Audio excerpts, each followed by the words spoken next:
All right, so first part of this video, we did a fence job. It was a kind of a three-stage fence that offered some privacy. Did a little different style there with the black background and the stain front on that. But wanted to continue that fence going around the front, but instead of doing the privacy, wanted to do the hog wire fence. And so that's kind of a continuing trend, it seems like, with hog wire.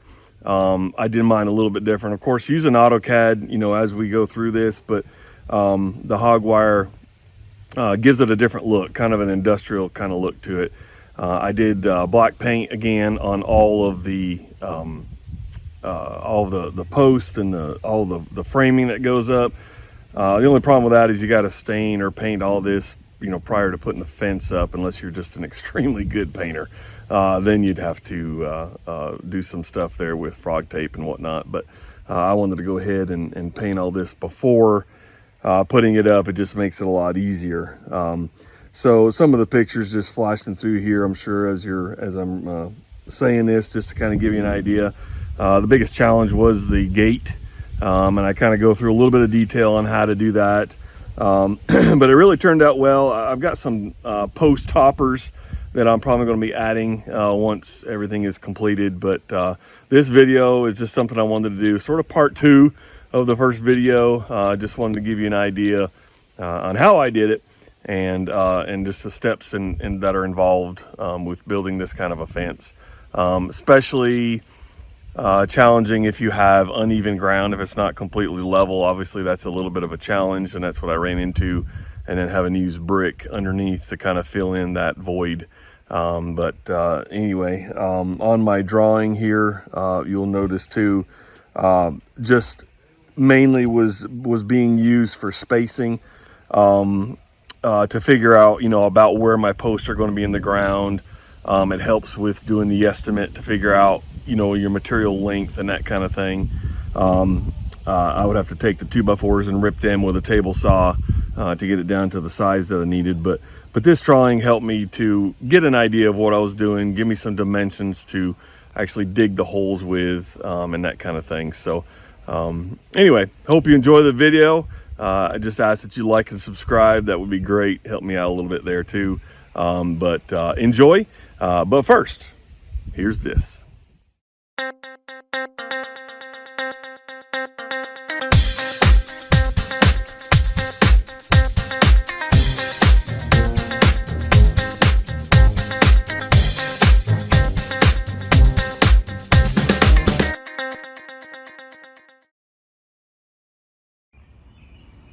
Okay, on to project phase 2. Finished phase 1 with that fence, which I have a video for that one by itself. This one we're going to do a little bit different up front. I've already got a few holes dug, kind of going at an angle different from the chain link. A couple different reasons. One, I just wanted to bring it out a little bit further, but two, I kind of needed to build this fence so that this guy doesn't get out. Yeah, that guy. So I'm going to build these 3 sections right here first, and then eventually work my way over to the gate. But digging holes, I'm going to use hog wire on this one. I'm having the typical hog wires, 4" by 4" squares, and because of that little guy right there, I don't know, you never know, she might be able to get out with 4" by 4", so I'm going to use something a little bit different. But anyway, so this is kind of step 1. I've got a string line, and you can see my string line here. So that's going to be the face of these 4x4s meeting up with that existing fence. I've got some stakes here I'm going to level everything up with and pour some concrete. So this is step 1 right here. All right, got the post concreted in, as you can see, all 3 of those. I haven't done anything any further yet. Trying to get this first part done first before I tackle that one, because that's going to be, I'm going to have to remove the gate and all that before I get into the next part. So I can do this first half without moving the gate or anything like that. Hardest part really is getting everything level, to make sure that, you know, this top rail is level all the way across, kind of that curb appeal. The ground is not level, right? So we're starting off down here at the end, it's only a few inches, and then it comes over here and we're about 6 inches off the ground. And that's going to continue for a little ways, and then it kind of evens back out. But my plan is to fill that in with brick, and I'll show you that when I get to that point. But just a challenge when you got unlevel ground and you're trying to run a level fence. As you can see, the chain link is not level. We just ran it because who cares, right? So I'm just trying to get this part done. So the method, another thing, make sure you run a line level like I've got now before you cement your, put your posts in the ground with concrete. As you can see, I've had to go back and add a little bit. I had to add a little sliver there, had to add a chunk there. So I made a mistake there. So don't make the same mistake I did. Make sure you run this this level line across before you actually measure and cut your 4x4 post. Like I said, that was an error on my part, but I was able to fix it with some glue and screws and that kind of thing last night. But the other thing, I'm going with a sandwich type effect. Okay, so in other words, like here's the wire. I don't have it cut exactly so it won't fit in there, but the wire, hog wire, is going to go. I can't do it because my string's there. Try this. There we go. So the wire is going to go against the fence, against that 2x4. So what I did is I ripped a 2x4 and then turned it sideways. So this part is the 1.5 inches, and then this is the ripped 2x4. Okay. So that way it's only taking up 1.5 inches here, 1.5 inches here, and then I got about 1/2 inch of play room in between where the fence will go, which is what I'll need. So then my next step really is to paint this. Once I've painted it, then I'm going to put the hog wire up. I've got the other pieces over in the sawhorses getting ready to paint.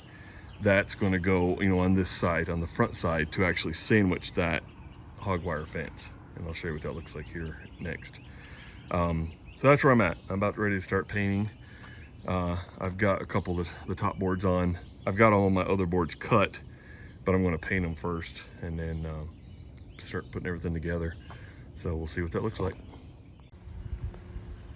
All right, so I've painted quite a bit of the post already because I don't want to get black paint on the wire here. So as you can kind of see, if I can get in here a little bit, you can see where it's sandwiched in between those ripped 2x4s I was talking about. That makes sense. So there's another shot over here, just kind of showing that. And then I ran, like right here, I ended up running a screw through just underneath the wire into the other side, just to kind of hold it in place. So next step is just putting on the face down there on that 2x4 and then across the top, and then that'll be done. And then once I get done with these 3 panels, then I'm going to put the top cap on. So I got a 2x6 that's going to sit on the very top and kind of cap off the top of the fence. So, but anyway, there's that. Okay, so I spent a little more time, finished almost 3 sections, got some brick laid underneath to fill up the void of the grade. You can see where I'm at 1 brick here, and it goes to 2. Eventually down here I'm at 3 courses high, so that'll be about as far as I go because it levels out from here to the house after that. I've got the 2x6 top cap on top, as you can see, and that just kind of finishes off that fence really nice. And so with the black, with the wire, and then the gray brick, that's just kind of a nice little touch there for color wise. I just finished taking down the chain link fence that was on the back side earlier, and I left that post up because I've got an idea for some plantings and landscape. I'll leave that one up. Plus it'd be a bear to get it out.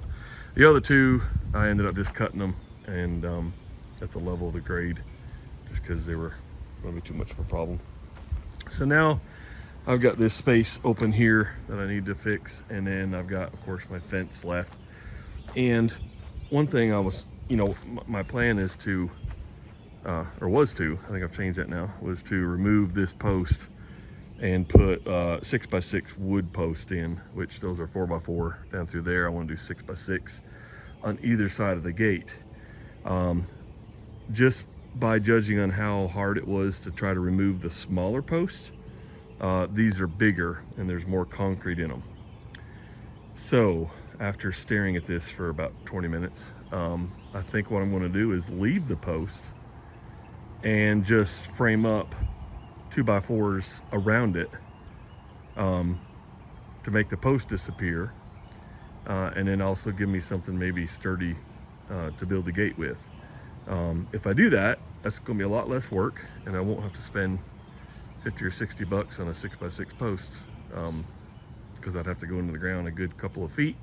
So why reinvent the wheel, right? Just see if I can't frame onto this round post here. So I don't know. That's my thought process. So we'll see what happens here in the next part of this video. But just wanted to show you where I'm at now, and I think you can see fairly well how the fence is sandwiched in between the 2x4s up through there, and I think I showed that earlier, but this is just more of a finished look without the sun beating on it. But anyway, just gives you an idea of where we're at. So we'll see what happens with the gate. All right, so I ended up building a box around the post. Used a couple of 2x6s on one side, or on each side, and then 2x4 sandwich in between. Give you a shot of what that looks like. So you see the 2x6s here, and then 2x4 here, but I had to cut that down. It was like maybe 2 and 5/8, something like that. But let me come over here to this one because I just started here. It's getting dark out, so it's nice weather, so I want to continue working.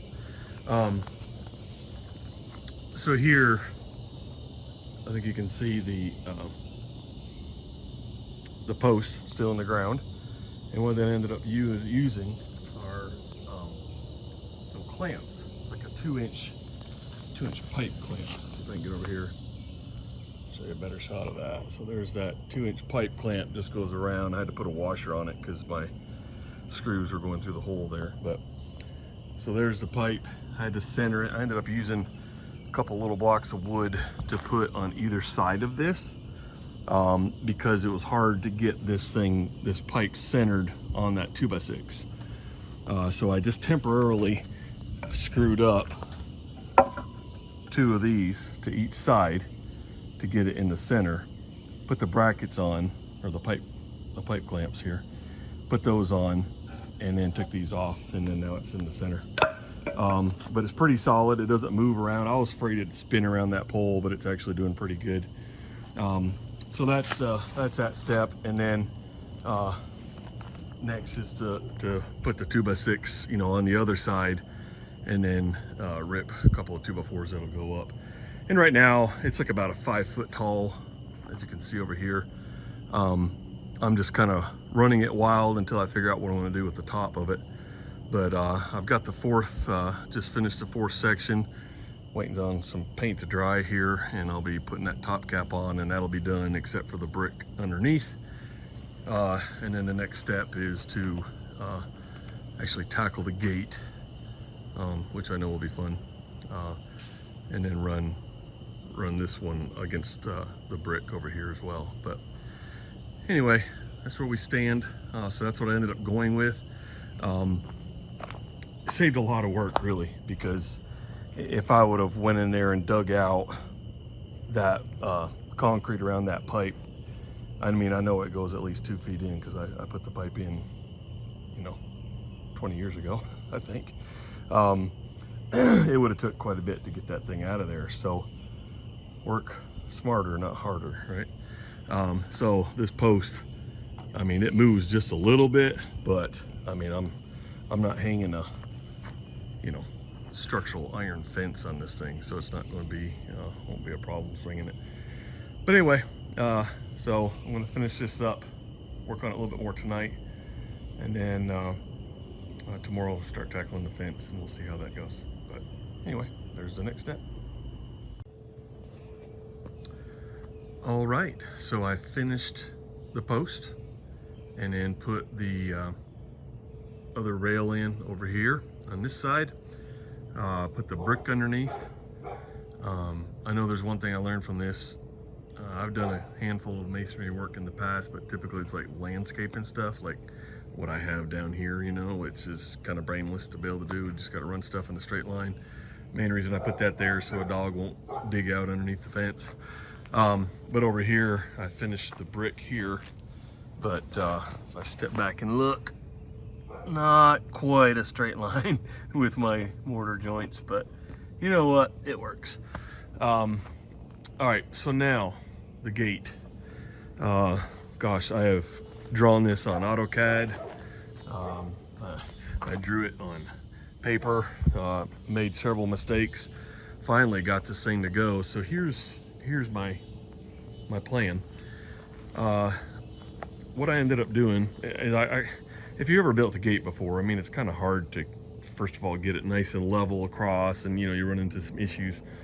So I sort of wanted to build it almost as one piece. It's not really, but I mean, it kind of is. But anyway, nice and level across the top.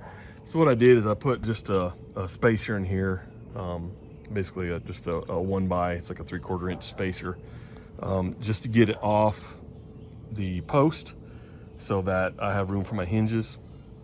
And then over here in the middle, kind of the same thing, except I got a 1/2 inch spacer here in the middle. And then I ran it long temporarily just to hold it up in the air until I get the hinges on. And then I'm going to come back and probably cut those down a little bit.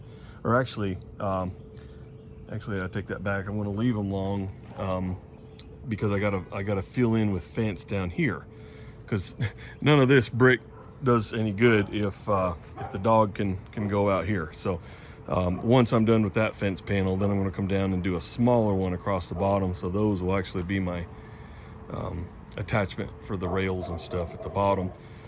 But for right now, it also keeps it at the elevation. And then of course over on this side, same thing with the spacer. Now the spacer's temporary. I just screwed it in to the side temporarily because I'm probably going to wait for the sun to dry this out a little bit tomorrow before I paint it, just to loosen the load or lighten the load on it. Because the hinge, what I ended up buying is like this, and I've bought 3 for each side, so I don't know what that's going to look like. But the plan here is to attach to the 2x and then slide that over a little like so that it's totally on the 2x4.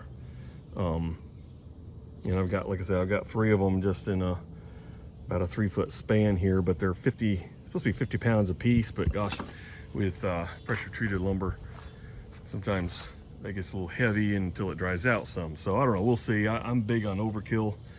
I also bought the diagonal brace cable that goes up to help with the sag, because that is, I mean, if you look on YouTube, that's all you see is how to build a gate without a sag. So we're going to see if this works. So we'll see what happens on the next video section here. All right, I think I've figured this gate out. Last video I had the 2 in the middle running long, and I had the 1 on each end running short. And then it was upon making the video that I realized I really need to have them both run long.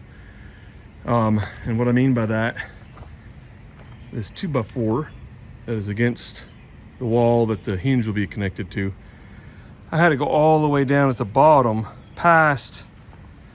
You can kind of see where I ended this one, right? So this one, I ran it all the way down so that this would have something to attach to make this bottom section, all right? Over here I did brick because it's stationary, but here, this is a gate. So I got to put wire down there, keep the dog in. So anyway, I ran that long on both the middle and the end so that I have something to attach my little pieces to, and then the chain or the fence will just go up against that. So anyway, that's where I landed. Now I'm going to paint and get ready and hopefully wind this thing up tomorrow as far as the gate goes, and see where we land here. But anyway, just wanted to show you that part. Hope this helps. Okay, so this is the part of the video where I show you my overkill. First of all, I bought these corner braces, brackets, if you will. There's 4 in a pack, Home Depot, of course. I bought the anti-sag kit that I'll be putting 1 on each gate, and then went a little bit heavy duty, and I just bought 1 each of these that I'll be putting on the gate itself too, and I'll show you what I'm talking about. So got some stuff painted last night. I got the wire cut, ready to go in. And the brackets, I've just put these on. You can see I've got like 1 in each corner here. 1 in each corner. And then I want to do one obviously for around this one as well. And that gives just some extra support in the corners. And then after I get the corners on, I'm gonna go ahead and put the hinges on, and then back out the screws and take the little spacers out that I have in each side. And then I can put the wire in, and then I can put the cable on, and I should be about done. But I'm big on overkill. I'd rather it not sag and be plenty strong and swing nicely and close nicely than to have to fight it. So anyway, maybe you don't have to go that extreme, but just wanted to show you those options that are definitely out there. Okay, so 99.5% done. Got the hinges on, got 1 of the corner braces. I got another corner brace to put on, and then I've got to drill a hole through one side so I can pull a string with a wire so I can pull that and unlatch the gate from this side. Otherwise you have to, reach over the top and do it that way. But wire went on nicely. Tried to get everything lined up, horizontally, vertically, with the other parts of the fence. So you can see everything really turned out well. The fence got about as level as it can for pressure treated. So we'll see what happens with that. I ended up doing, let me switch to a different, ended up putting a little 2x2 block, or 1.5 inches by 1.5 inches probably, the length of it on both sides. And I did this so that when in the event someone was to try to even come this way with the fence, like towards the house or towards me, the camera view, that little block would stop it. So now it's kind of forcing it to go into the backyard. I also put these corner brackets on. I only bought 2 of them just for some extra support up in this upper corner. And then, so you can see I've got the no sagging wire in the corner as well. So we'll come over here and take a look at that, see what that looks like. There's just a corner bracket that goes on into the corner. Wrap your wire around it, tie it to here. You could also, I'm not a big fan of these little things here, but you could get the cable ties that are meant for cable to go in there. I forget what they're called off the top of my head, but anyway. And then I've got to paint this block because of that angle being in here. I had to come out with my with this thing. I don't even know what that's called either, but I got that going into the ground I put a piece of copper pipe in there just to kind of keep the dirt out, but that way, I mean, I open this second gate once in a blue moon when I gotta get in the backyard for something, and then I've got the latch as well. And this is the one I was talking about. It's got a hole here in the top, so I can run a string up, drill a hole through the fence and come on the other side so that I can, you can use it for there, especially if you got little people in your household that can't reach over the top of that gate. But anyway, it turned out pretty well. I hope this was beneficial to you for this video. I may talk too much at times, but it shuts nicely. It works great. I think it's a nice look. You know, and this, if I come over here, you can, I'm not quite done with the patio area either, but you see the fence was in the first video. Just doing some landscaping now to try to get some of the stuff to grow a little better. But anyway, so there's the patio area. I built this back in 2020 during the pandemic. Gave me something to do then, and anyway, just kind of adding on to it ever since. So there you go. Let me go back with a 0.5 to get kind of the overall look of it. But anyway, so there you go. There's the backyard with it. And like I said, just a nice little oasis here in the corner. A few other ideas I'd like to do. I'd like to put a fountain in and some other stuff, but stay tuned. We'll see what happens there. But other than that, that really concludes this hog wire fence video. If you have any questions, please leave it in the comments below. And I don't say this enough, but please like and subscribe. That would be great. But there you go. Enjoy. Have a great day.